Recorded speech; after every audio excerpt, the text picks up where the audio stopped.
ਇਸ ਟਾਈਮ ਜਿਹੜੀ agriculture real estate ਨੂੰ ਲੈ ਕੇ ਕਿੱਦਾਂ ਦੀ ਸਥਿਤੀ ਜਿਹੜੀ ਇਸ ਟਾਈਮ ਚੱਲ ਰਹੀ ਆ, ਤੁਹਾਨੂੰ ਕਿੱਦਾਂ ਦੀ ਫੀਡਬੈਕ ਮਿਲ ਰਹੀ ਆ, ਤੁਹਾਨੂੰ ਕਾਲਸ ਆ ਰਹੀਆਂ ਆ ਐਗਰੀਕਲਚਰ ਰੀਅਲ estate ਨੂੰ ਲੈ ਕੇ?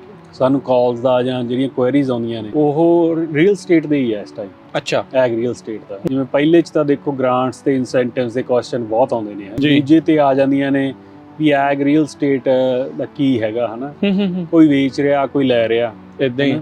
ਤੇ ਜਿਹੜੀ ਰੀਅਲ estate ਮਾਰਕੀਟ ਆ ਉਹ ਆਪਾਂ ਨੂੰ ਇਹ ਵੀ ਪਤਾ ਵੀ ਉਹਨਾਂ ਦੀ ਟ੍ਰਾਂਜੈਕਸ਼ਨ ਹੋਣੀ ਜ਼ਰੂਰੀ ਆ, ਹਨਾ ਉਹ ਉਸੇ ਤੇ ਪੈਸੇ ਬਣਨੇ ਆ ਉਹਦੇ ਵਿੱਚ ਹੀ ਕਮਿਸ਼ਨ ਆ। ਸੋ ਜਦੋਂ ਪ੍ਰਾਪਰਟੀ ਹੈਂਡ ਟ੍ਰਾਂਸਫਰ ਹੁੰਦੀ ਹੈ, ਇੱਕ ਹੱਥ ਤੋਂ ਦੂਜੇ ਹੱਥ ਜਾਂਦੀ ਹੈ, ਤਾਂ ਉਹਨਾਂ ਨੂੰ ਉਹ 'ਚ ਬੈਨੀਫਿਟ ਹੁੰਦਾ। ਠੀਕ ਹੈ, ਇਸ ਕਰਕੇ ਸਾਨੂੰ ਰੀਅਲ estate ਏਜੰਟਸ ਦੇ, ਬ੍ਰੋਕਰ ਦੇ, ਪ੍ਰਾਈਵੇਟ ਇਨਵੈਸਟਮੈਂਟਸ ਦੇ ਅੱਛਾ ਬਹੁਤ ਕੁਐਰੀਜ਼ ਆਉਂਦੀਆਂ ਨੇ। ਪਿਛਲੇ ਵੀਕ ਮੀਂਹ ਪਏ ਆ, ਅਗਲੇ ਵੀਕਐਂਡ ਫਿਰ ਮੀਂਹ ਪੈਣ ਦੀ ਸੰਭਾਵਨਾ ਆ। ਇਹਦਾ ਕੋਈ ਗੁੱਡ, ਇਹਦੇ ਚੰਗੇ ਅਸਰ ਆ, ਇਹਦੇ ਮਾੜੇ ਅਸਰ ਆ, ਕਿੱਦਾਂ ਇਹ ਜਿਹੜੇ ਮੀਂਹ ਨੂੰ ਇਸ ਟਾਈਮ ਦੇਖਿਆ ਜਾ ਰਿਹਾ ਹੈ? ਹਾਂਜੀ, ਨਹੀਂ ਦੇਖੋ ਜਿਹੜਾ ਮੀਂਹ ਆ ਵੈਸੇ ਤਾਂ ਦੇਖੋ ਜੇ ਓਵਰਆਲ ਦੇਖਿਆ ਜਾਵੇ ਤਾਂ ਸਾਰੀ ਖੇਤੀ ਲਈ ਵਧੀਆ ਹੀ ਆ, ਚੰਗਾ ਹੀ ਜ਼ਿਆਦਾ ਪਾਣੀ ਸਾਨੂੰ ਚਾਹੀਦਾ, ਹਨਾ ਜਿੰਨਾ ਵੀ ਪੈਂਦਾ ਉਹ ਸਾਡੇ ਲਈ ਲਾਹੇਵੰਦ ਹੈ। ਸੋ ਇਸ ਟਾਈਮ ਮੀਂਹ ਪੈਣਾ ਜ਼ਿਆਦਾ ਠੀਕ ਹੀ ਆ। ਸਿਟਰਸ ਦੀ ਬਲੂਮ ਹੈਗੀ ਆ, ਇਨ ਪ੍ਰੋਸੈਸ ਆ, ਕਿਤੇ ਕਿਤੇ ਹਨਾ ਪੈਟਲ ਫਾਲ ਹੋ ਰਿਹਾ ਹੁਣ ਜ਼ਿਆਦਾ ਕਾਉਂਟੀਆਂ ਦੇ ਵਿੱਚ, ਤੇ ਉੱਥੇ ਥੋੜਾ ਜਿਹਾ ਉਹਦਾ ਹੋਊਗਾ ਨੁਕਸਾਨ, ਪਰ ਇੰਨਾ ਕਿ ਸਾਨੂੰ ਹਰੇਕ ਵਾਰੀ ਆਉਂਦਾ ਹੀ ਆ ਅਪ੍ਰੈਲ ਮਈ ਦੇ ਵਿੱਚ ਨਾ। ਅਪ੍ਰੈਲ 'ਚ ਵੀ ਇੱਕ ਮੀਂਹ ਪੈਂਦਾ ਹੀ ਪੈਂਦਾ ਹਰੇਕ ਸਾਲ, ਨਾਲੇ ਸਾਰੇ ਫੁੱਲ ਫਲ ਬਣਨੇ ਨਹੀਂ ਹੁੰਦੇ। ਜਿਹੜੀ ਪੋਟੈਂਸ਼ੀਅਲ ਲੈਂਡ ਤੁਸੀਂ ਬਾਏ ਕਰਨੀ ਚਾਹੁੰਦੇ ਆ ਨਾ, ਤੁਸੀਂ ਚਾਹੇ ਪੱਗ ਨੂੰ ਰੀਚ ਆਊਟ ਕਰ ਲਓ, ਤੇ ਚਾਹੇ ਜੇ ਤੁਹਾਡਾ ਕੋਈ ਹੈਗਾ ਸੋਲਰ ਫਾਰਮ ਵਾਲੇ ਸਪਲਾਇਰ, ਨਾ ਕਿ ਜਿਹੜੇ ਦੂਜੇ ਘਰਾਂ 'ਚ ਇੰਸਟਾਲ ਕਰਦੇ ਆ ਉਹਨਾਂ ਨੂੰ ਨਹੀਂ, ਜੇ ਕੋਈ ਸੋਲਰ ਫਾਰਮ ਵਾਲੇ ਕੰਟੈਕਟ ਹੈਗੇ ਆ ਤਾਂ ਉਹਨਾਂ ਨੂੰ ਪੁੱਛੋ। ਉਹ ਤਰੀਕਾ ਹੁੰਦਾ ਇੱਕ ਦੇਖਣ ਦਾ ਵੀ ਇਸ ਲੈਂਡ ਤੇ ਕਿੰਨੀ ਕੁ ਪ੍ਰੋਬੈਬਿਲਿਟੀ ਹੈ ਸੋਲਰ ਫਾਰਮ ਲੱਗਣ ਦੀ। ਅੱਛਾ, ਇਹ ਅਪਰੇਜ਼ਲ 'ਚ ਆਉਂਦੀ ਹੈ? ਨਹੀਂ, ਅਪਰੇਜ਼ਲ 'ਚ ਨਹੀਂ, ਇਹ ਤੁਸੀਂ ਆਪ ਕਢਾਉਣੀ ਕਰਨੀ ਪੈਣੀ। ਇਹ PG&E ਵਾਲੇ ਵਾਸਤੇ? PG&E ਜਾਂ ਇਹਨਾਂ ਦਾ ਇੱਕ ਡੇਟਾਬੇਸ ਬਣਿਆ ਹੋਇਆ, ਉਹ PG&E ਤੇ ਜਿਹੜਾ ਵੀ ਪ੍ਰੋਵਾਈਡਰ ਆ ਉਹਨਾਂ ਕੋਲ ਐਕਸੈਸ ਹੁੰਦਾ। ਅੱਛਾ, ਠੀਕ ਹੈ ਜੀ, ਵੀ ਇਹ ਜ਼ਮੀਨ ਤੇ ਲੱਗ ਸਕਦੀ ਹੈ ਕਿ ਨਹੀਂ? ਕੀ ਵਾਈਟ ਲੈਂਡ ਦੇ ਵਿੱਚ ਸਿਰਫ ਅੰਡਰਗਰਾਉਂਡ ਵਾਟਰ ਵਾਲੇ ਆ ਜਾਂ ਇਕੱਲੇ ਨਹਿਰੀ ਪਾਣੀ ਵਾਲੇ ਵੀ ਜ਼ਮੀਨ ਆਉਂਦੀ ਹੈ? ਜੀ ਉਹ ਸਾਰੇ ਅੰਡਰਗਰਾਉਂਡ ਵਾਟਰ ਵਾਲੇ ਜਿਹੜੇ ਵਾਈਟ ਲੈਂਡ ਆ। ਸਿਗਮਾ ਨਹੀਂ ਵਾਈਟ ਲੈਂਡ ਵਾਲੀ ਟਰਮ ਦਿੱਤੀ ਆਪਾਂ ਨੇ। ਠੀਕ ਹੈ, ਸਿਗਮਾ ਹੈਗਾ ਸਸਟੇਨੇਬਿਲਿਟੀ ਗਰਾਊਂਡ ਵਾਟਰ, ਜਿਹੜਾ ਜ਼ਮੀਨ ਧਰਤੀ ਹੇਠ ਸਰਫੇਸ ਵਾਟਰ ਆਲਰੇਡੀ ਰੈਗੂਲੇਟ ਹੋਇਆ।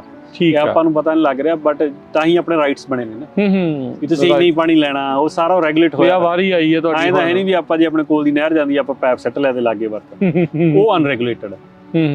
ਜਦੋਂ ਹੁਣ ਆਪਾਂ ਨੂੰ ਪਤਾ ਵੀ ਇਹ ਬੰਦੇ ਨੂੰ ਇੰਨਾ ਹੀ ਪਾਣੀ ਦੇਣਾ ਤੇ ਉਹ ਤੋਂ ਪੈਸੇ ਲੈਣੇ, ਉਹ ਰੈਗੂਲੇਟਡ। ਹੁਣ ਬਹੁਤ ਸਾਰੇ ਬੰਦੇ ਲੈਂਡ ਬਾਏ ਕਰਨ ਨੂੰ ਤਿਆਰ ਆ, but they are buying only at $5,000 to $10,000 an acre, ਜੋ ਲੱਗਦਾ ਵੀ ਜਾਇਜ਼ ਹੈ। 5 ਤੋਂ 10,000 ਤੋਂ ਜੇ ਉਹ ਕਹਿੰਦੇ ਬਾਹਰ ਆ ਤਾਂ ਬੇਸਿਕਲੀ ਉਹ ਨਹੀਂ ਖਰੀਦਦੇ, ਕਿਉਂਕਿ ਉਹਨਾਂ ਨੂੰ ਪਤਾ ਵੀ ਉਹ ਬੰਦਿਆਂ ਨੂੰ ਵੇਚਣੀ ਵੀ ਪੈਣੀ, ਉਹਨਾਂ ਦਾ ਸਰਨਾ ਨਹੀਂ। ਸੋ ਬਾਇਰ ਮਾਰਕੀਟ ਆ, ਜੇ ਤੁਹਾਡੇ ਕੋਲੇ ਪਾਣੀ ਹੈ ਨਹੀਂਗਾ ਫਿਰ ਬਾਇਰ ਮਾਰਕੀਟ ਆ, ਜੇ ਪਾਣੀ ਹੈਗਾ ਫਿਰ ਸੈਲਰ ਮਾਰਕੀਟ। ਇਸ ਟਾਈਮ ਪੱਗ ਦੇ ਕਿੰਨੇ ਕੁ ਮੈਂਬਰ ਨੇ?